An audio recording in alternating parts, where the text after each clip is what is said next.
doctores Abati, que están en estos momentos en la inmobiliaria, para hablar de temas inmobiliarios en general. La mayoría de las consultas que hemos recibido las plasmamos en un papel y vamos a tratar de responder todas las consultas que ustedes nos hicieron.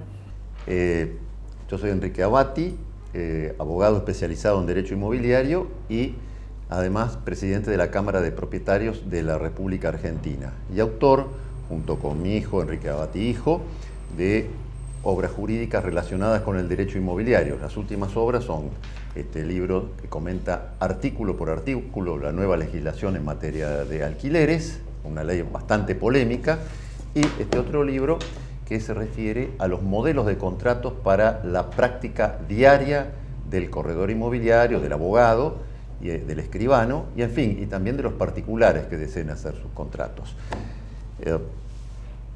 Mi hijo está a cargo del estudio, nosotros tenemos estudio en Buenos Aires y en Mar del Plata. Él está a cargo del estudio de Mar del Plata. Bueno, me presento, yo soy Enrique Abati hijo. Enrique Abati hijo. Eso es cuando pasa cuando tenemos el mismo nombre, ¿no? Tenemos que aclarar.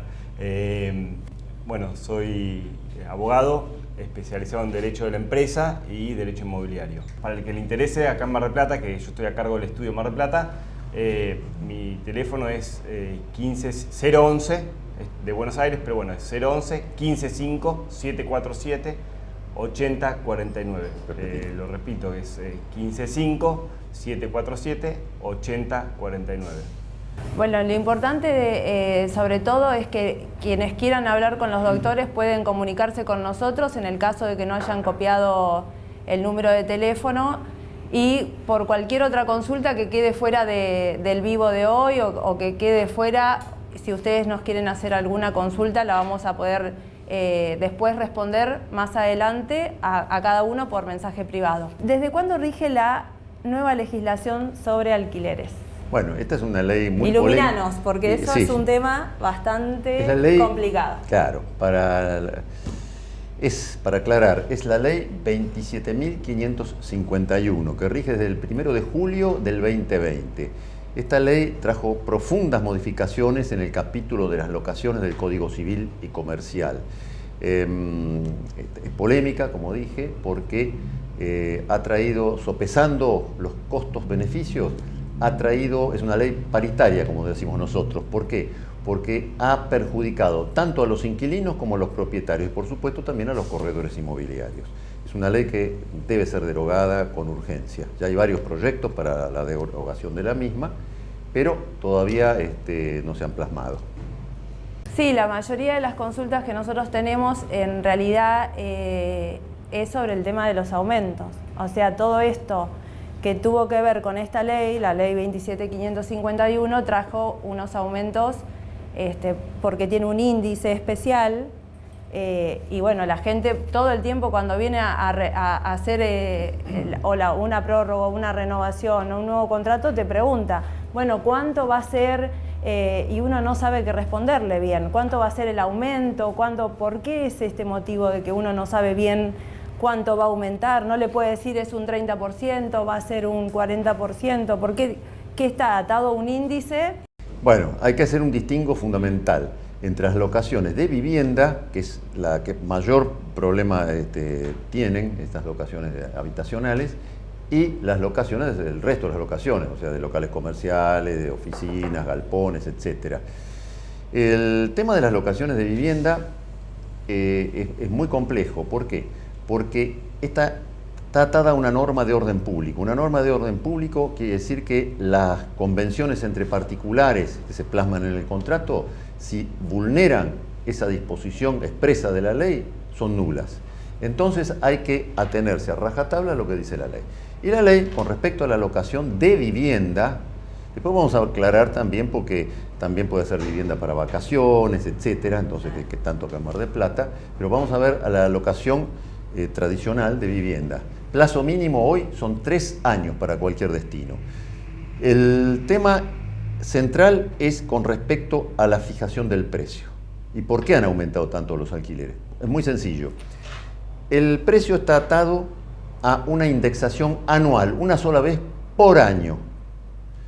Y además por un índice que es el índice que da a conocer el Banco Central de la República Argentina. Y ese índice está compuesto por una parte que, salarial y por otra, de la evolución de los salarios, y por otra parte el índice de precios al consumidor. Ahora, el tema de por qué aumentan los alquileres es muy sencillo. Tenemos una inflación que supera el 50% anual. Entonces, el propietario, al momento de alquilar, ¿qué es lo que hace? Sopesa, evalúa si ese alquiler que tiene que quedar planchado durante un año, y por otro lado una inflación de arriba de un 50%, entonces esto le produce un desfasaje económico. Incluso todos sabemos que en estos momentos la rentabilidad que brinda los alquileres es la más baja en los últimos 40 años.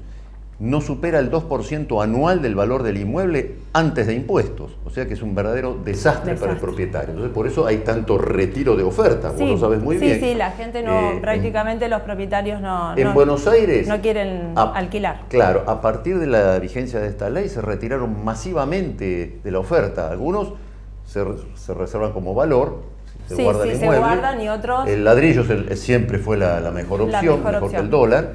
Y por otro lado, lo vuelcan a la venta del inmueble. Entonces, menor oferta, demanda constante, aumentan los precios. Pero vamos a analizar el tema. Y esto lo vemos en el estudio muy seguido. El año pasado, por ejemplo, una locación que se estaba pidiendo, un departamento tipo en Capital Federal, un barrio medio, de 2-3 ambientes, bueno, estaban en 30.000 pesos. En el mes de junio. Claro. La ley comenzó la vigencia el 1 de julio. Sí. Si ese inmueble no se había alquilado, ya en agosto el propietario estaba pidiendo no menos de 42.000 pesos. O sea, de 30.000 lo llevó a 42.000 de base. ¿Por qué? Para resguardarse de tener un año con un alquiler fijo, planchado. Y que además, con la desconfianza que produce, un alquiler que en lugar de estar fijado por el INDEC, está fijado por el Banco Central. Es algo insólito, porque no es función del Banco Central dar a conocer índices. Eso es el INDEC. Entonces la gente tiene desconfianza porque recuerda, es decir, los tiempos pasados, años 2012, 2011, cuando el INDEC estaba manejado políticamente. Entonces el propietario ya parte de un escalón superior. Y ahora, cuando se dio a conocer el índice durante la variación anual del Banco Central, ¿cuánto llegó? Un 48%. 48%. Sí. Más sumado por lo menos un 15, un 20% más. Entonces, por eso han aumentado arriba del 60% los alquileres. Claro, el problema fue que la realidad es que la gente venía, es decir, locatario y locador venían acostumbrados a poder ellos determinar cuál es el mecanismo para establecer el incremento del precio, y de golpe les imponen un mecanismo con un mecanismo a través de un índice que ellos no eligen tener, y además, en realidad, bueno, es una conjunción de índices, son dos índices, y además tiene que el agravante de la periodicidad, que se estaban haciendo incrementos cada 6 meses, se empezaron a hablar incrementos cada 3 meses, y de golpe ahora sale esta ley que impone incrementos anuales. Con lo cual, bueno, generó todo esto que comentabas, que por un lado el tema de que las propiedades estaban rindiendo poco por un contexto económico de que las propiedades están en dólares y nosotros ganamos en pesos. Entonces, claro, bueno, por una cuestión de contexto económico, las propiedades rinden poco. Bueno, pero a eso si le sumamos que no nos dejan aumentar los alquileres, es decir, no le dejan al locador aumentar los alquileres con la periodicidad que quieren, no dejan pactar libremente el mecanismo para actualizarlo, bueno, eso generó un temor en los locadores que retiren las propiedades. Claro. Obviamente oferta-demanda hace que a menor oferta de propiedades sea mayor el valor. Bueno, Paula lo Es lo sabe que perfecto. sí, totalmente, es lo que nos Terrible. pasa. Por eso es lo que nos pasa ahora. Hoy vemos los efectos. Es una ley que es totalmente negativa para ambas partes y también para los corredores inmobiliarios. Es terrible. Esto requiere una urgente modificación, derogación o modificación por lo menos. Hay 2 proyectos en danza en este momento, pero están durmiendo. Sí, nosotros tuvimos muchos propietarios que retiraron la propiedad de alquiler, muchísima, y muchos propietarios que están esperando a ver qué pasa o si esto cambia, y bueno, y muchos quienes pasaron de tener esa propiedad en alquiler a ponerla a la venta. Claro, porque antes, cuando había libertad de contratación, hasta el 1 de julio del año pasado, las partes arreglaban de común acuerdo, voluntariamente, generalmente un escalonamiento, vos lo sabés muy bien, un escalonamiento que rondaba, incluso era la proyección de la inflación, o sea, lo que se preveía que iba a desarrollarse la inflación. Un escalonamiento semestral, con lo cual el propietario por lo menos sabe que durante 6 meses cobra tanto, tiene previsibilidad, a diferencia de un índice, tiene previsibilidad, sabe que dentro de un año va a cobrar tanto, dentro de 18 meses va a cobrar tanto, el inquilino sabe cuánto va a pagar, bueno, pero ahora eso no es posible porque es una norma de orden público. Distinto es el caso de las locaciones comerciales. Ahí hay una libertad absoluta. Esta ley sí es muy beneficiosa para las locaciones comerciales en relación al precio. ¿Por qué? Porque derogó la prohibición de indexar, esa prohibición tan ridícula y a contramano de la realidad que regía, mejor dicho, desde el año 1991, con la famosa ley 23928 de convertibilidad y desindexación. Entonces está derogada para las locaciones, no para los restantes contratos. Para ¿no? los restantes, claro. Por ejemplo, la cuestión de las hipotecas, bueno, pero eso es otro tema. El tema central es que está derogado. Entonces, una locación comercial, esto es muy importante también que conozca la gente, que hoy día sí, se estaba puede dentro de las preguntas. pactar una indexación trimestral, mensual, semestral, lo que libremente pacten las partes por el artículo 958 del Código Civil y Comercial, que es la libertad contractual. Incluso también se pueden fijar en relación al valor de alguna cosa, por ejemplo. Exacto, es el canon cuotativo, es decir, una canasta de productos, es muy común eso, que las partes acuerden una canasta de productos y que el alquiler va acompañando esa variación de los precios de los productos. Claro, por ejemplo, el precio del café, el una precio de la nafta. Se utiliza mucho... A ver, explica un poco eso, porque eso es interesante que lo aclares. Claro, bueno, en los alquileres, por ejemplo, de confiterías se utiliza mucho tomar el precio de la carta de alguna confitería, ya sea el mismo local, lo cual para él no es tan conveniente porque queda un poco sujeto a los precios que quiere poner el inquilino, pero lo más saludable para la relación contractual, siempre acá nosotros siempre hablamos de que un contrato tiene que ser saludable, es decir, que tiene que haber buena conexión entre las partes.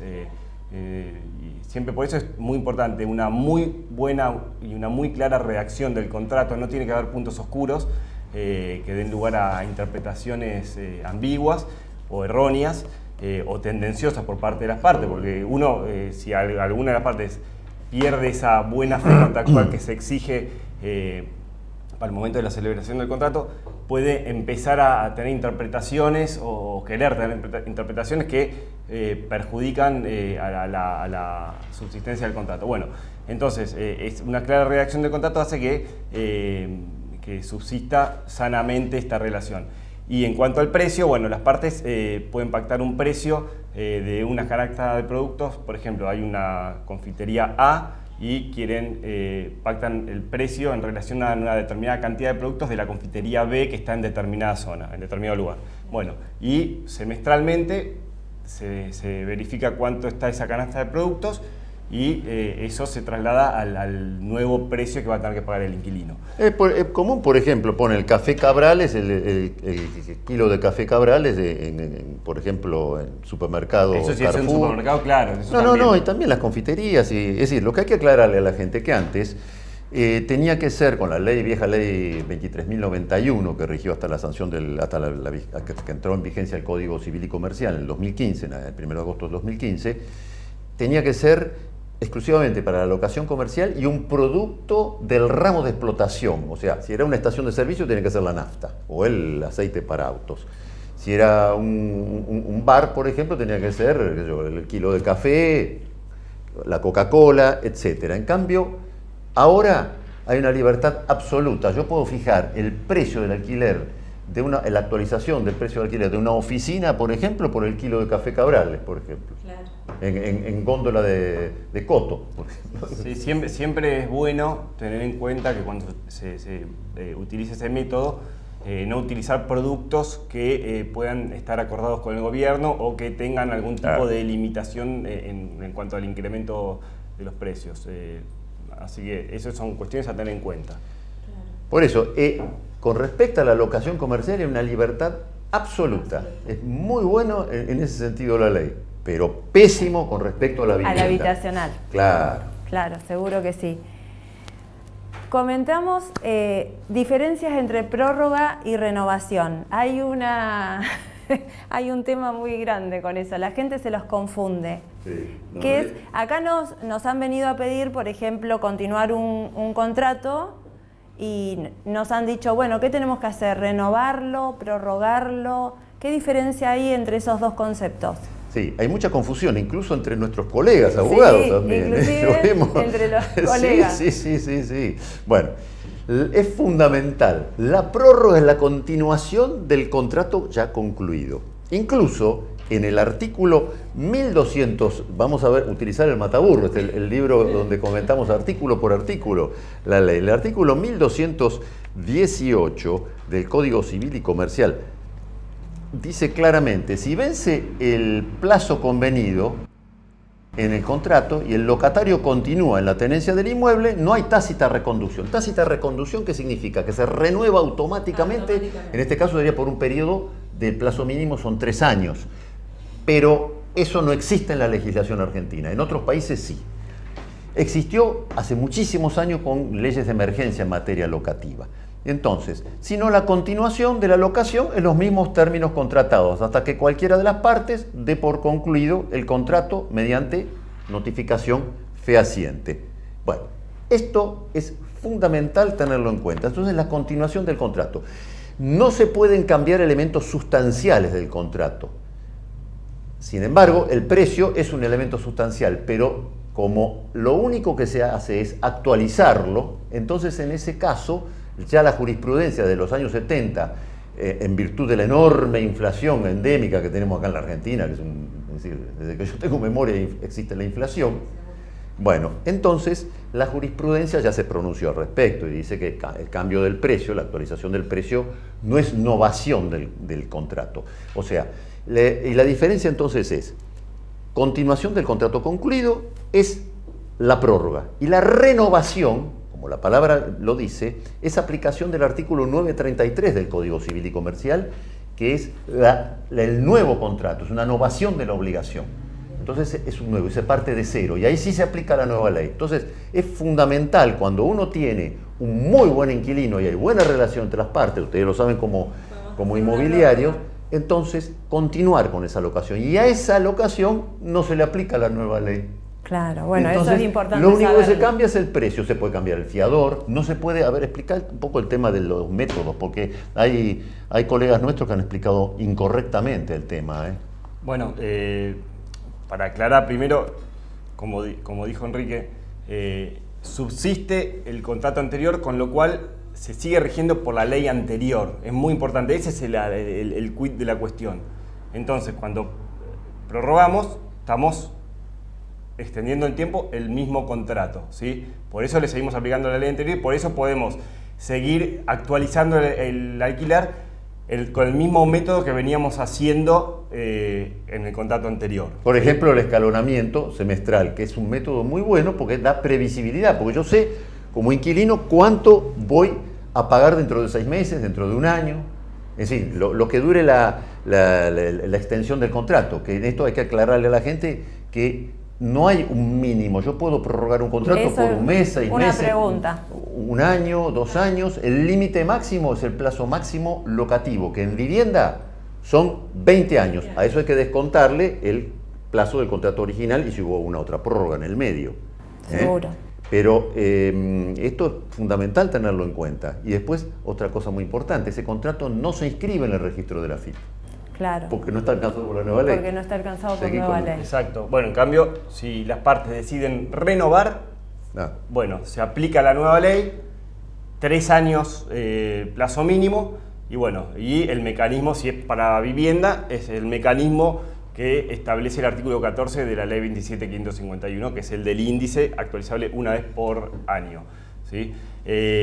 Importante tener en cuenta que al momento de celebrar la prórroga, si hay un fiador, el fiador tiene que también suscribir esa prórroga, si no queda liberado.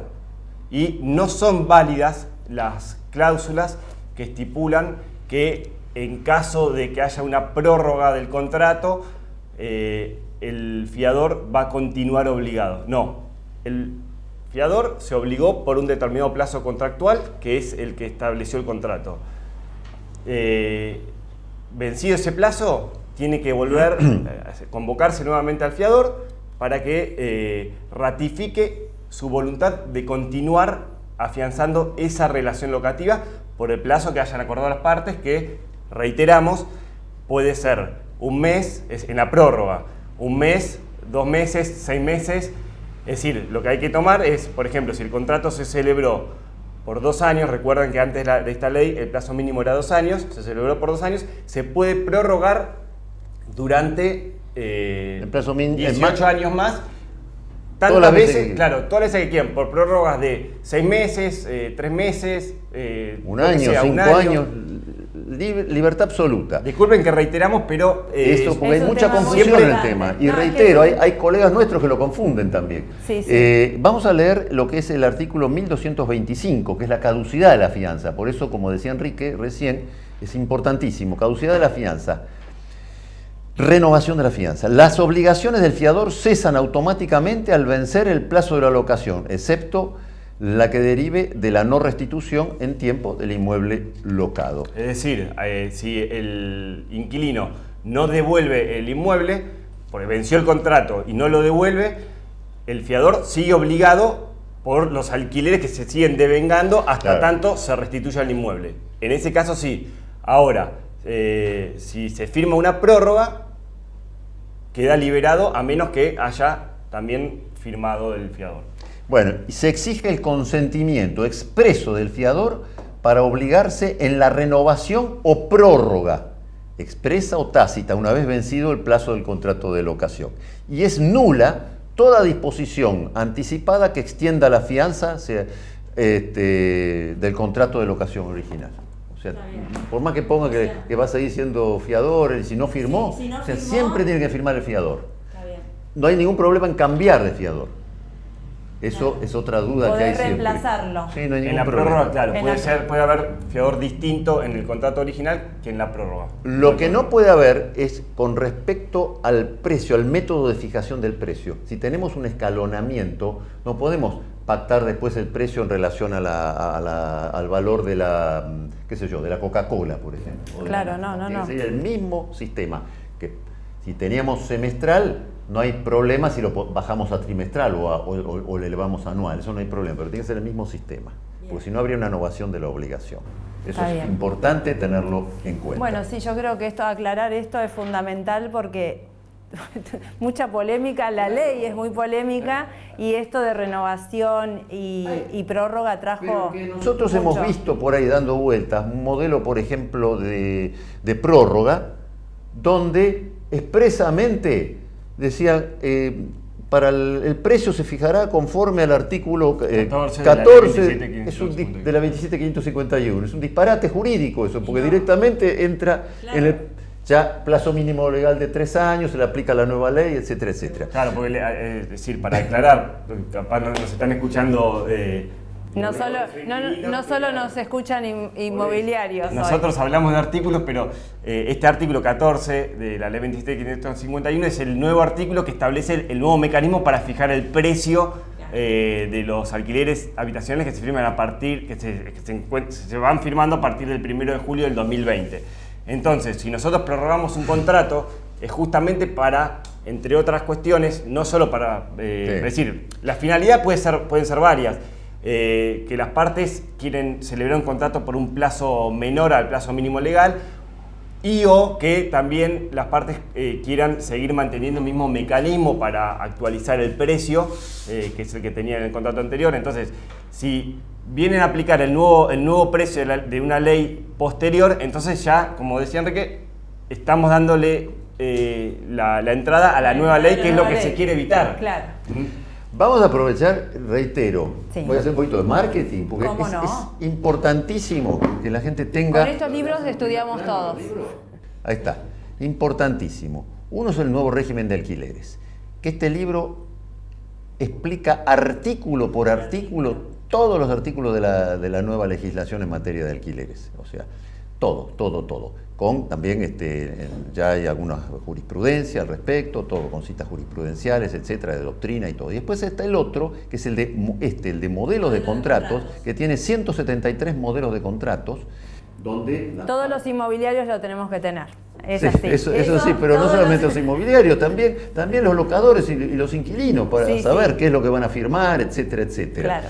Entonces, acá se explica cómo realizar esos contratos, las prórrogas, los nuevos contratos, etcétera, las intimaciones, etcétera. Estos libros en las librerías están en 2.200 pesos, pero como nosotros somos socios de la editorial, lo ofrecemos a quienes lo quieran comprar en 1.800 pesos, porque es el precio de venta de la editorial al librero. Perfecto. Entonces, Bueno, entonces cualquiera cualquier se comunica. persona que se quiera comunicar con Sí, nosotros por el tema se comunica con de ustedes, pedido de para- libros, nosotros se los pasamos a los doctores Abati.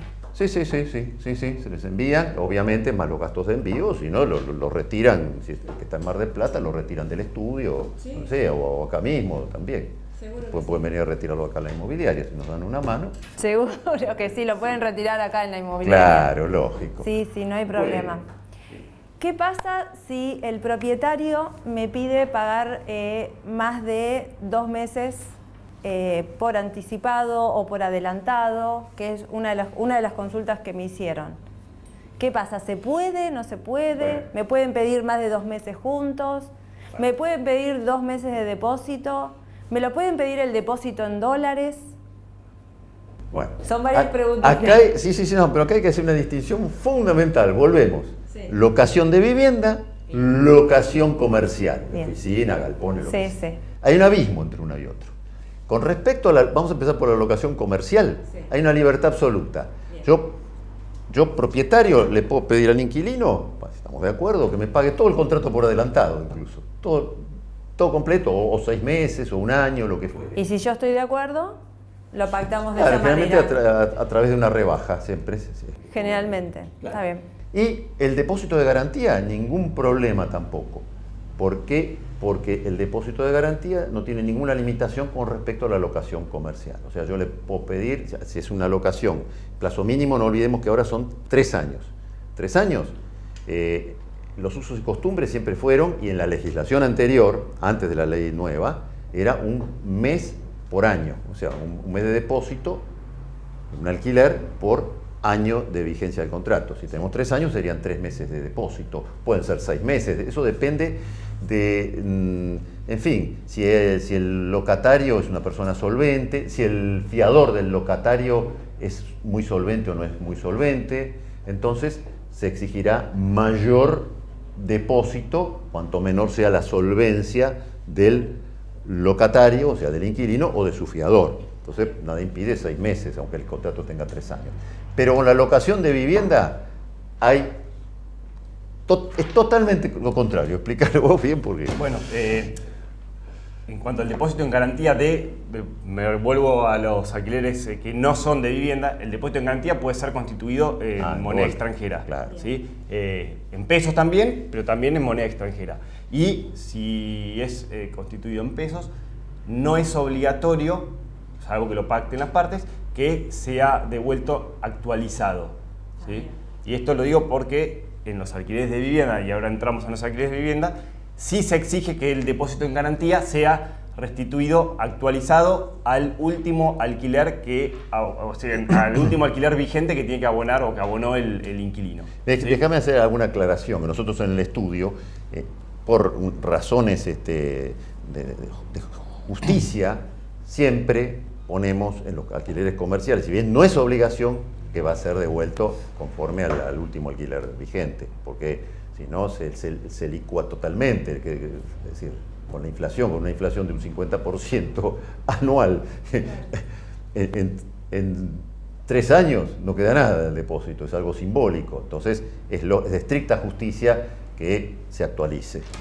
Está bien. Eso dependerá de las partes, de la voluntad de las partes. Ahora sí explica bien la cuestión de la locación de vivienda. Locación de vivienda. En locación de vivienda, bueno, como ya dijimos, el alquiler tiene que ser pactado de acuerdo a lo que establece este artículo 14 de la Ley 27.551. Y bueno, y esto es para todos los alquileres. Los alquileres en sí tienen que pactarse en moneda local, ¿sí? En moneda de curso legal. En dinero, dice el artículo 1187 del Código Civil y Comercial, que es el que define a la locación. Dice que por un lado, el locador, en realidad no habla de locador, pero bueno, dice que quien entrega el uso y goce de una cosa, es decir, que el locador se obliga a entregar el uso y goce de una cosa, y el locatario, como contraprestación, tiene que pagar un precio en dinero. El precio en dinero es un precio en moneda de curso legal, ¿sí? Y acá tenemos que entrar a los artículos 765 y 766, que son contradictorios, pero bueno, el 765, que es el que beneficia en todo caso al locatario, habla que las obligaciones pactadas en moneda extranjera son asimilables a obligaciones de entregar cosas. Y se cumple la obligación entregando el equivalente en moneda de curso legal. O sea que para la nueva legislación, para el artículo 765, segunda parte del Código Civil y Comercial, el billetito verde, el dólar, es una cosa, no es dinero. Antes sí era dinero, antes con la legislación anterior, esto rige desde el 1 de agosto del 2015 con el nuevo Código Civil y Comercial. Cuando se unificaron los códigos, el civil y el Código Comercial se unificaron en 2015. Pero antes, por el artículo 617 y 619 del Código de Vélez, que había sido modificado por la Ley 23928 en el año 91, se asimilaba la moneda extranjera a la moneda de curso legal. Y eso es lo que ocurre en la mayoría de los países civilizados del mundo civilizado. Acá vamos a contramano del mundo. Entonces el dólar pasó a ser una cosa y no existe alquiler en cosa.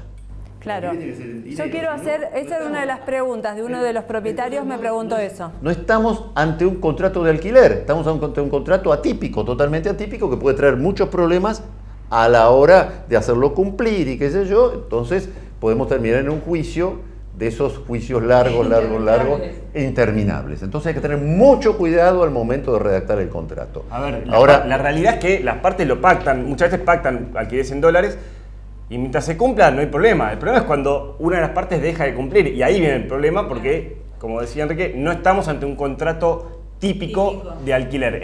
Típico, hablo de tipicidad. Claro. ¿Sí? Entonces, no está legislado en el código. Hay mecanismos que es como parecido al sistema que mencionamos hace un rato con los alquileres referidos a productos. Bueno, esto es algo similar. Se vincula el alquiler a la cotización del dólar, ¿sí? Pero vamos a aclarar algo, es solamente para la locación que no sea de vivienda, o sea, la locación comercial, de oficinas, hay galpones, lo que sea así. Podemos fijar el alquiler, eso es por el artículo 1133 del Código Civil y Comercial, que es la fijación del valor en relación del precio, mejor dicho, en relación al valor de una cosa, en este caso la cosa dólar, la cantidad necesaria de pesos. O sea, no podemos redactarlo en tantos dólares. La cantidad necesaria de pesos para comprar $1.000 por mes conforme cotización, explícalo bien. O sea que es fundamental en este caso tener un buen asesoramiento a la hora de querer hacer un contrato de este estilo. Porque en realidad no es para cualquiera hacerlo. Porque tiene que estar todo contemplado. En Buenos Aires, por ejemplo, en la calle Florida, en la avenida Santa Fe, la mayoría de los contratos están todos referidos al dólar, a la cantidad necesaria de pesos para comprar los dólares. En Montevideo, que sería el valor del dólar blue, denominado dólar blue, o sea, dólar libre, o explícalo, a ver vos que... Bueno, también el dólar MEP ¿sí? Claro. Hay distintos mecanismos, Sí. siempre he referido, como decía, la cantidad necesaria de pesos para adquirir, por ejemplo, $1000 en el mercado cambiario o según cotización del dólar MEP al día de la fecha de pago, conforme cotización comprador o vendedor, lo que acuerden las partes. Pero bueno, esto es para los alquileres que no son habitacionales. Los alquileres habitacionales tienen que ser necesariamente en pesos, conforme a este artículo 14, es decir, este artículo lo que hace es indicar cuál es el mecanismo de actualización, que ya lo hablamos. No se pueden, para los alquileres habitacionales, pedir al inquilino que pague más de un mes por adelantado, es decir, un mes por adelantado es lo lógico, pero no se puede pedir que pague, que adelante alquileres. Tampoco se puede pedir, en cuanto a depósito de garantía, que sea constituido en otra moneda, si tiene que ser en pesos, y no puede tener un monto mayor al equivalente a un mes de locación, ¿sí? Y ese alquiler se va a devolver actualizado, ¿sí? Es importante, porque ¿qué pasa? Lo que hablábamos recién. Antes, los alquileres se permitía que el inquilino pueda dejar en concepto de depósito más de un mes de alquiler. No, porque la ley lo decía claramente, un mes por año. Si eran 2 años, el plazo mínimo, 2 meses. Hoy es un solo mes, así, el contrato tiene plazo mínimo 3 años. Estamos hablando siempre con la nueva ley, ¿no? ¿Cierto? Sí, sí, sí. Entonces es absolutamente ridículo. Vos como inmobiliaria, a ver, tenés que alquilar un inmueble de 30.000 pesos por mes.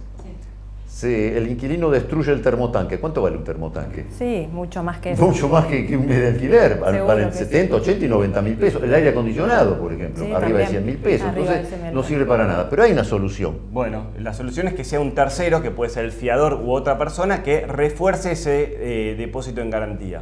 Entonces, bueno, esto es muy importante porque no se toca casi nunca. Este tema no se no, casi nadie lo toca. O sea, es muy importante. Esto nosotros, en este libro, por supuesto, lo explicamos claramente. ¿Por qué? Porque es una norma de orden público. De orden público significa, como dijimos al principio de la charla, que las partes, por más que esté plasmado en el contrato, no pueden contrariar lo que dice la ley, es nulo eso. Pero la norma de orden público es entre el inquilino y el locador y el propietario. Pero no le alcanza a un tercero, un amigo del inquilino. Entonces viene un amigo del inquilino y refuerza ese alquiler, como es lógico, si está en un alquiler a 3 años, con 2 meses más de depósito.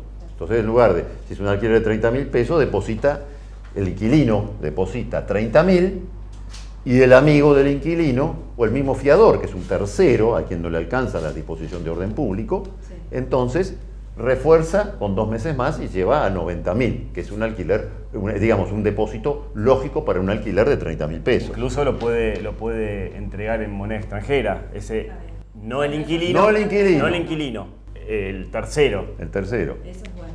Claro, es un resguardo. La moneda extranjera es un resguardo para el inquilino. Él le entrega dólares, le tienen que devolver los dólares, dólar billete. Hay que aclararlo bien, redactarlo bien en el contrato. Incluso hay que, en la cláusula respectiva, estamos hablando ya no solamente de vivienda, en la locación, que es muy común en la locación comercial, en la entrega de dólares como depósito de garantía.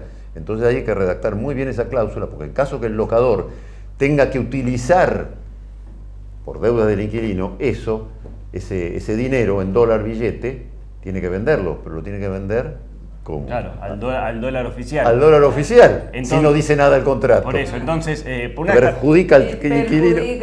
Y acá volvemos de nuevo a lo que es la buena fe contractual y la preservación de la relación y del contrato. Bueno, que es que se puede pactar que en caso que el locador tenga que hacer uso de ese depósito en garantía, constituye en moneda extranjera, bueno, se va a cambiar solo la cantidad de dólares que sean necesarias para atender esa situación y se va a tomar como cotización la del dólar MEP, por ejemplo, la del dólar MEP, o decir, o contado con liquidación. Claro, nunca se puede pactar la cotización del dólar blue, porque eso es inexistente en realidad, es ilegal. Hay otras alternativas, que son dólar MEP, contado con liquidación. Claro, que prácticamente es una diferencia ínfima con respecto al dólar blue. Está bien.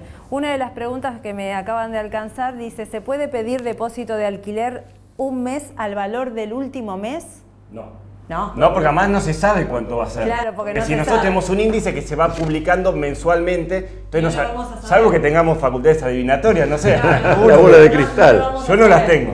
No lo No, vamos a saber. pero estamos siempre hablando de vivienda. Estamos Porque hablando si de estamos hablando de una vivienda. locación de una oficina, Bueno, una locación eso es lo que hay que- comercial, Claro. ningún problema. Ahí sí Está se bien. puede. Ningún problema. Hay libertad contractual absoluta, el artículo 958 del Código Civil y Comercial. Otra consulta que me hacen es cuál es el plazo máximo de prórroga de una vivienda. Ya lo tocamos a este Sí, tema. lo dijimos. 20 años descontado el plazo ya transcurrido, que generalmente fueron, si es un contrato viejo, son de 2 años. ¿Me explico? Y si hubo una prórroga en el medio, se descuenta eso también. Y puede haber todas las sucesivas prórrogas que pacten las partes hasta llegar al límite de los 20 años. Y para los restantes destinos, una locación comercial, 50 años. Está bien. O sea que prórroga se puede hacer tranquilo, todas las que quieran, dentro de los plazos que ya se comentaron. ¿Qué pasa? Sí, una pregunta. Si el locatario o el inquilino nos deja de pagar el alquiler. ¿Cómo procedemos en ese caso? Un caso que es Muy bueno. moneda corriente. ¿Qué pasa en ese caso? Vamos a hablar. Yo te alquilé una propiedad, me dejaste de pagar, ¿qué tengo que hacer? Soy una persona común, no tengo inmobiliario. No, porque el primer referente es el inmobiliario. El El primer referente me vienen y me preguntan, ¿qué hago? ¿Que me dejó de pagar? Bueno, generalmente nosotros como inmobiliarios lo que hacemos es tratar de llamar o intervenir o mediar con esas partes y llamar a su fiador y preguntarle qué pasó, qué está pasando, por qué motivo, por qué que el locatario no está pagando. Pero más allá de eso, ¿qué pasa si después de esta primera instancia de tratar de negociar no conseguimos nada? Hay que mandarlo a lo del abogado, obviamente. Sí, hay que hacer, bueno, acá hay que hacer un distingo. Primero, son las vos nombraste recién la causal, una de las dos causales más comunes. Las causales de desalojo más comunes, o sea, de incumplimiento del inquilino, las más comunes son el vencimiento, no devolver el inmueble al vencimiento del contrato o no pagar los alquileres. Acá, el tema también hay que aclarar que hay una diferencia notable entre la locación de vivienda y la locación comercial. Ahí sí. En la locación de vivienda hay todo un procedimiento que hay que notificar, así que, por ejemplo, para la falta de pago hay que intimarlo previamente, y eso es de orden público, hay que intimarlo previamente al inquilino. Y se le da un plazo, le dice la ley, acá lo explicamos nosotros, de 10 días corridos, porque son días de plazos del Código Civil. Pero en la práctica, en la redacción de los contratos, siempre nosotros ponemos que sean días hábiles, porque a veces el locador, es decir, no está todos los días atornillado, o el inmobiliario cuando administra los alquileres, no está todo el día atornillado en el sillón de la... Claro, un domingo. Entonces, es lo que es un locatario, un inquilino pícaro, con un buen asesoramiento, un abogado, muy buen abogado que asesora inquilinos, lo va a poner en mora, va a ir con un escribano a las 10 de la noche de un día domingo a la inmobiliaria, tocó timbre, no hay nadie, qué sé yo, listo.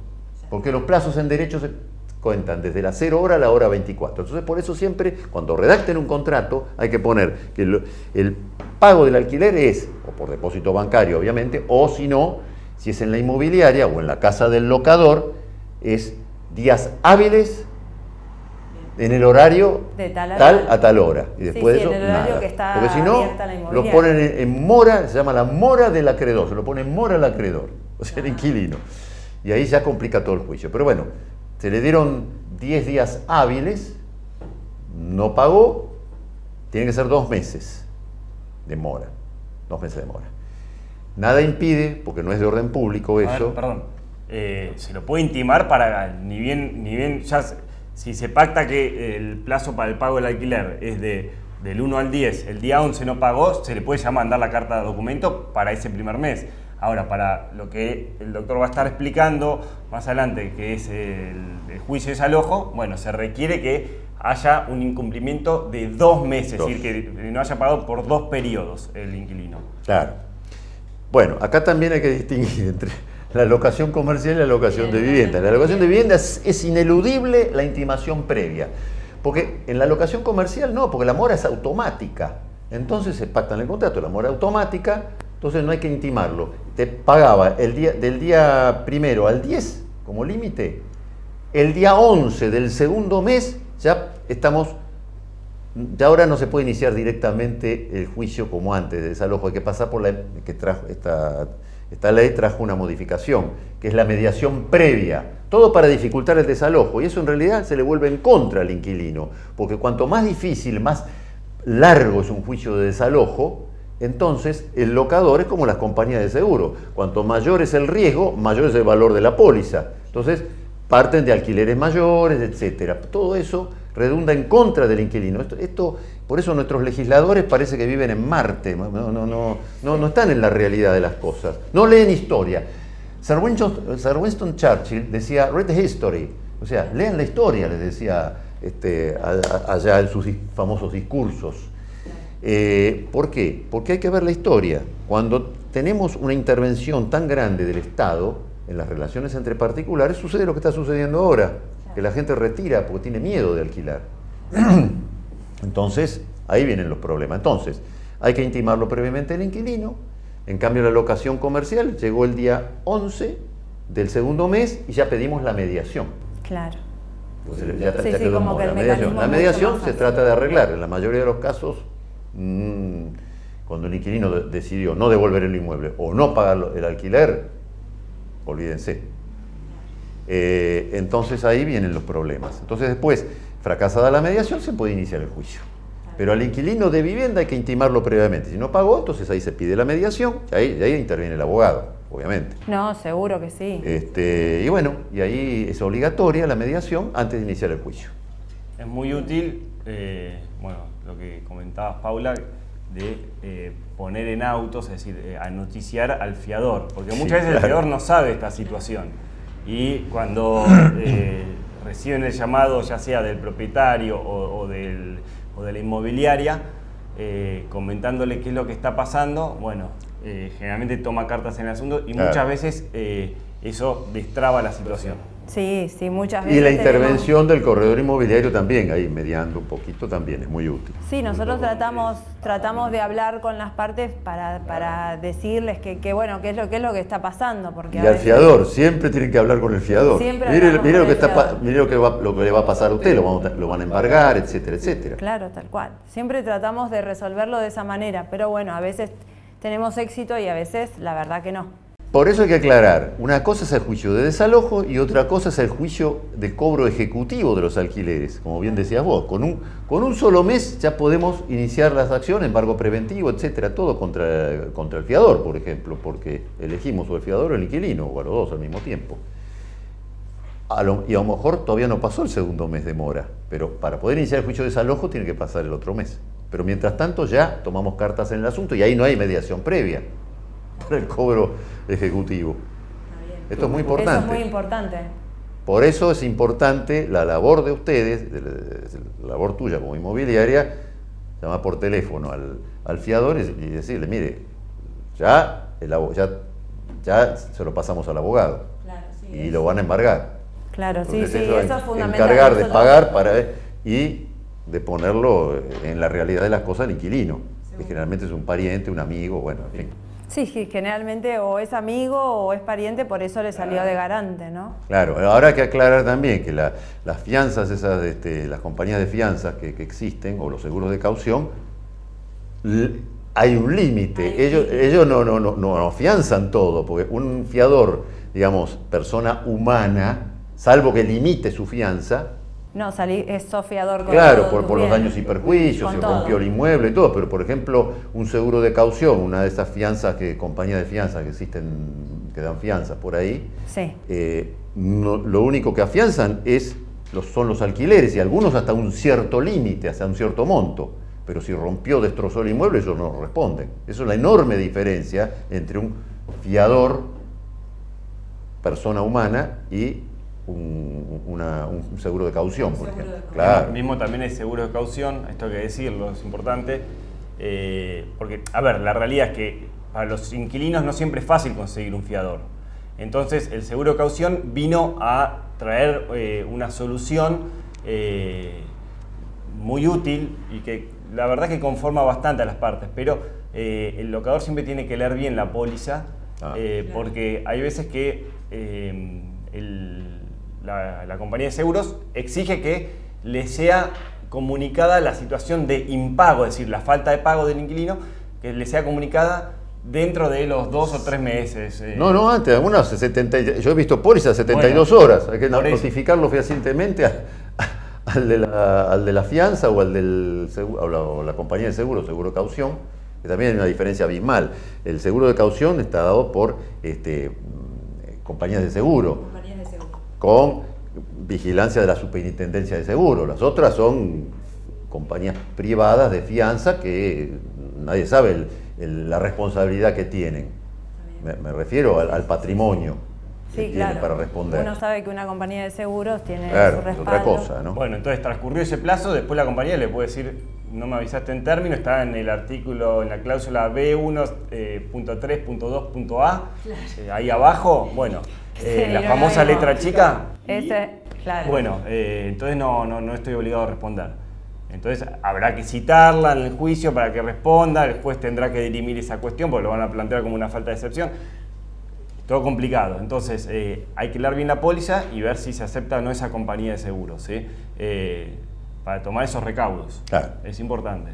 Bueno, en el caso que alguna persona que nos esté viendo tenga dudas respecto a este tema, nos pueden consultar y nosotros le podemos facilitar el número de los doctores para que puedan evacuar sus dudas o hacer una consulta con ellos, porque es un tema bastante complejo y que la verdad que afectó a mucha gente tiene inquilinos o locatarios que no están pagando los alquileres o que dejaron de pagar y no pudieron, o porque los afectó la pandemia o porque se quedaron sin trabajo también afectados por este tema de pandemia y demás, así que hay muchas situaciones de este estilo. Sí, y hay que aclarar también es decir, contratos ya concluidos que se fueron prorrogando en base al decreto 320 y 766 del 2020 y el 66 del 2021, que terminaron el 31 de marzo de este año. Claro. Entonces, a partir de ese momento, hay inquilinos que no pagaron absolutamente nada. Unos no pagaron las diferencias de los alquileres y otros no pagaron nada. Sí. Entonces, ahí... Nosotros tenemos varios casos. Claro, ahí tienen 12 meses, porque es la hora 12. Entonces, le impusieron, es decir, manu militari a los propietarios que tengan que soportar que el inquilino, toda la deuda acumulada, se la pague, o el fiador, se la pague en 12 cómodas cuotas, con un interés, si estamos hablando del que no pagó absolutamente nada, con un interés ridículo, que es el interés del Banco Nación para los préstamos, para los préstamos a 30 días. Plazo fijo a 30 días, perdón. Y en los otros, los que no pagaron la diferencia, cero interés, como si estuviéramos en Alemania, donde no hay inflación, más o menos. Claro. Entonces, claro, porque por eso nuestros dirigentes, es decir, llámense legisladores o poder ejecutivo, como es este caso, que son decretos de necesidad y urgencia, disponen de nuestro patrimonio como si fuera de ellos, como si fueran. Es muy generoso, es muy fácil ser generoso con los bienes de los demás. Es muy fácil eso. Por eso, es terrible. Y todo eso juega en contra de los inquilinos, porque la gente se asusta con todo esto. Se asusta y toma sus prevenciones. Por eso desaparecen del mercado y pasan a la venta en lugar de tenerlo a la oferta de mercado locativo, los inmuebles. Seguro, la mayoría pasaron a la venta. La realidad es que al día de hoy es una sobredemanda de venta en contra de casi nada que hay en alquiler, muchísima gente buscando propiedades en alquiler y la verdad que no hay, en estos momentos no hay. Para meternos en otro tema también complicado, ¿qué pasa si me usurpan? Salimos de la ley, que es un tema polémico, ¿qué pasa si me usurpan una propiedad? Bueno, Ahí hay dos temas. Una cosa es la usurpación. La intrusión y la usurpación. Bien. La usurpación es un delito que está tipificado en el artículo 181 del Código Penal. Y la realidad es que lo más aconsejable es iniciar proceso en vía civil y no en vía por el fuero penal. ¿Por qué? Porque cuando se inicia en el fuero penal, salvo que sea una cosa muy ostentosa, muy ostensible, qué sé yo, pero lo más común, que entraron en la casa, le rompieron la puerta y entraron, le metieron una familia ahí. Entonces, ahí no conviene ir a la vía penal. Bien. Conviene ir eso es por la importante saberlo. cuestión civil. Claro, exactamente. ¿Por qué ir por lo civil y no por lo penal? Porque en penal, cuando se inicia la denuncia, se actúa la fiscalía, qué sé yo, se identifica a los ocupantes y se imputa a los que están ahí adentro. Pero después, si se agregó otro, la sentencia después, en la orden de desalojo, le va a llegar a fulano, sutano y mengano, pero no a Pepito que entró por la ventana después, o si fulano se fue y lo reemplazó otro. En cambio, en sede civil y comercial, acá en Mar del Plata, es intrusión. Intrusión no es delito, sino que es una conducta punible desde el punto de vista civil, que es alguien que se introduce sin derecho en un inmueble, porque dijo encontró la puerta abierta. Sí, bueno, sí, porque encontró, la porque puerta quiso abierta, entrar. cualquier cosa. Bueno, entonces hay que hacer lo que se llama una medida previa de identificación de ocupantes. O sea, se le pide al juez que ordene, a través del oficial de justicia, la identificación de quienes están intrusando el inmueble, porque no sabemos contra quién vamos a iniciar el proceso civil de desalojo de intrusos. ¿Me explico? Sí, el artículo 676 del Código 676 bis del Código Procesal de la Provincia de Buenos Aires y 680 bis del Código Procesal que rige en la capital federal. Entonces, se inicia una acción por identificación de los ocupantes, se va con la policía, es decir, el oficial de justicia tiene que tener facultades de utilizar la fuerza, de requerir el auxilio de la fuerza pública, porque obviamente va a golpear la puerta y nadie le va a abrir, entonces va a tener que romper cerraduras, entrar, pedir los documentos de los ocupantes ilegales que están en el inmueble. Bueno, entonces una vez que tenemos todos esos datos, se inicia formalmente el proceso de desalojo de intrusos, que es un proceso muy rápido, es una especie en Provincia de Buenos Aires funciona como una medida cautelar.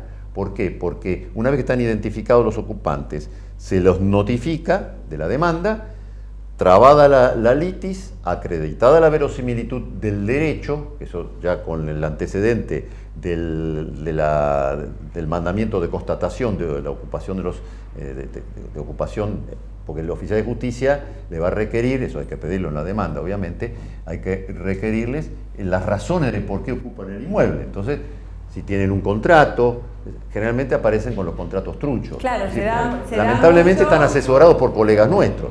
Se da mucho que aparece gente adentro de una casa y que dice ser dueña o que se la cedieron y no tiene mucho para demostrar. Entonces aparece con un contrato de locación trucho, un boleto de compra-venta o un contrato de locación trucho. Sí. Bueno, entonces, en base, el juez analiza, etcétera, etcétera, y se acredita el peligro en la demora. ¿Cuál es el peligro en la demora? Está íncito en el que generalmente los que son intrusos le van sacando las cosas, le van a robar. Si hay muebles, si es una casa muy común acá en Mar del Plata, que intruso en una casa con muebles, por ejemplo, le venden los muebles, los sacan, se los llevan, desaparece todo eso. Entonces, seguro que sí. Eso implica un peligro en la demora, porque así lo dice la ley. En Capital Federal no hay que probar el peligro en la demora. En Provincia de Buenos Aires sí, el Código Procesal de acá dice peligro en la demora, y entonces el actor de ese juicio, que es el dueño del inmueble, por supuesto tiene que acreditar que es el dueño con un informe actualizado del registro de la propiedad inmueble que está a nombre de él. Entonces, ahí lo que tiene que hacer es ofrecer lo que se llama una caución real, o sea, fija el juez el monto que debe depositar a la orden del banco, a la orden del juzgado, o si no un embargo, se traba un embargo sobre el mismo inmueble a desalojar, u otro inmueble, o un inmueble de un tercero, alguien que garantice. lo que se llama la entrega anticipada del inmueble. ¿Por qué? Porque antes que se dicte la sentencia definitiva, el juez ordena el desalojo. Y el juicio después sigue.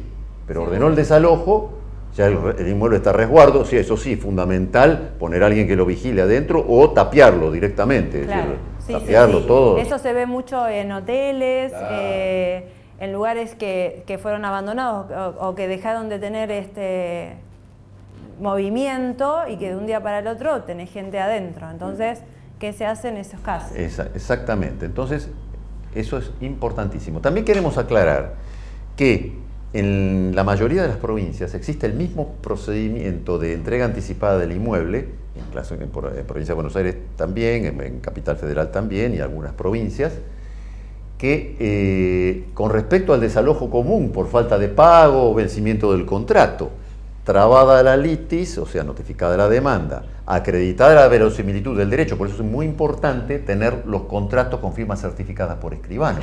Entonces, fundamental. Claro, entonces con eso se le prueba al juez y se pide, a cambio de una caución, el juez ordena una caución que es el depósito de una suma dineraria a la orden en autos, a la orden del juzgado, o directamente la traba de un embargo por esa suma o por suma indeterminada sobre el inmueble a desalojar, o reitero, otro inmueble o el inmueble de un tercero que le ofrecen garantía, listo. Entonces el juez ordena el desalojo antes de dictar la sentencia y ya tenemos al inquilino afuera. Claro. Estoy hablando ahora del desalojo común, por falta de pago, vencimiento de contrato. Tenemos el inquilino afuera y ahí seguimos el juicio. Eso hay que seguirlo, porque si no viene la caducidad de la instancia. Ojo. Está bien, es importante. Pero es un poquito técnico esto, no lo vamos a explicar ahora porque pero bueno, existe nosotros en la facultad cuando damos las clases obviamente lo explicamos más a fondo esto, pero bueno. Existe todo un mecanismo en la ley y bueno, si estás bien asesorado se puede llevar adelante cualquiera de estos desalojos o Sí, claro. Incluso nosotros fuimos pioneros en esto, en varias provincias elaboramos los proyectos de reforma de los códigos procesales de las provincias, instaurando lo que se llama la entrega anticipada del inmueble o el desalojo express, desalojo abreviado. El desalojo abreviado. Pero todo eso nosotros ya lo reservamos no para acá, sino nosotros somos profesores en la Facultad de Derecho de la UMSA, de la Universidad del Museo Social Argentino, en Buenos Aires. Entonces, bueno, ahí ya es más técnico. Más técnico. Acá los vamos a aburrir con estas cuestiones. No, seguro. Pero bueno, es importante porque son todas consultas que nos hizo llevar la gente. A la hora de si alguien tiene una casa intrusada o el inquilino no le paga el alquiler, esto, acá en Mar del Plata lo llaman a Enrique Hijo. Perfecto. Cualquier consulta que tenga la gente me pueden escribir y... Última pregunta, y volvemos de nuevo a la ley de alquileres, y es de Marcela González. Me dice que le resultaría interesante que tomemos la locación con fines determinados. Vamos a aclarar. Hay por el plazo, dice ella, que puede aplicarse. Sí. Hay un artículo, el 1199 del Código Civil y Comercial, que trata las excepciones a lo que se denomina el plazo mínimo legal. Entonces, hay varias excepciones. 1199, vamos a utilizar el mataburros acá. Las locaciones vacacionales vamos a hablar, que ahora las locaciones de temporada. El 1199 son excepciones al plazo mínimo legal. Entonces, acá las excepciones son, en primer lugar, sede de embajadas, consulados, etcétera, etcétera. Después, habitación con muebles que se arrienden para fines de turismo, descanso o similares. El máximo del contrato, si el máximo del contrato supera los 3 meses, o sea, como máximo son 3 meses, y supera los 3 meses, se le abre la puerta al inquilino que se quede los 3 años. Y si suscribimos un contrato, por ejemplo, de 3 meses, después una prórroga de 1 mes más, también le abrimos la puerta, porque lo dice acá, dice así: si el plazo del contrato, de los contratos consecutivos, supera los 3 meses, se presume que no fue hecho con estos fines. Y entonces rige el plazo mínimo legal. Bueno, esto es un caso. Mismo caso pasa si se suscribe un contrato de alquiler con fines turísticos por 3 meses y luego vence ese contrato y las partes suscriben uno nuevo. Bueno, lo mismo pasa.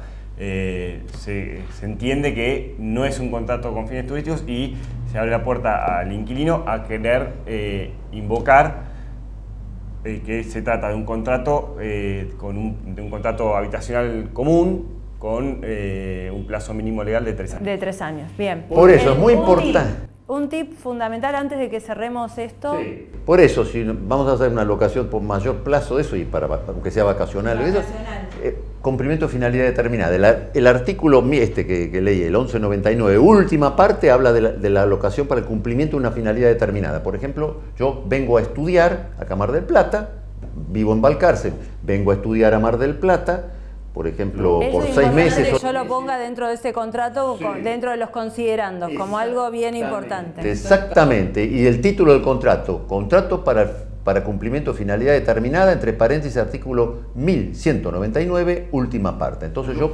cumplo con esa finalidad. Con la finalidad que dice el inquilino. Tampoco uno tiene que ir a controlar. Seguro. Pero el inquilino manifestó eso. Está bien. Si viene para estudiar, si viene por trabajo. Claro, muy útil Perfecto, eso. muy útil. Puedo alquilar por 1 año, por 2 años. Alguien que vino, por ejemplo, como bien decís vos, por trabajo. Muy común en las fuerzas de seguridad, por ejemplo, prefectura, Sí, gendarmería, que se traslada de un lado a otro. Es sumamente acá Entonces Mar todo del eso, un Plata. estudiante o alguien, eso en vivienda, pero en locación comercial también es muy común acá en Mar del Plata. Alquilo para la temporada de verano, para vender pulobres o chocolate o lo que fuera, o en Bariloche para vender prendas de esquí, para vender elementos de esquí. Entonces, finalidad determinada esa. Perfecto. Bueno, tengo que agradecer a los doctores Abati que nos acompañaron. La verdad que súper agradable porque fue profesor mío, así que sumamente agradecida de tenerlo acá y de tenerlos. Y después, bueno, cualquier consulta que tengan ustedes en Instagram nos pueden mandar por mensaje directo y lo vamos a contestar, o les vamos a pasar el teléfono de los doctores para que puedan hacer consultas que tengan que ver con los temas judiciales.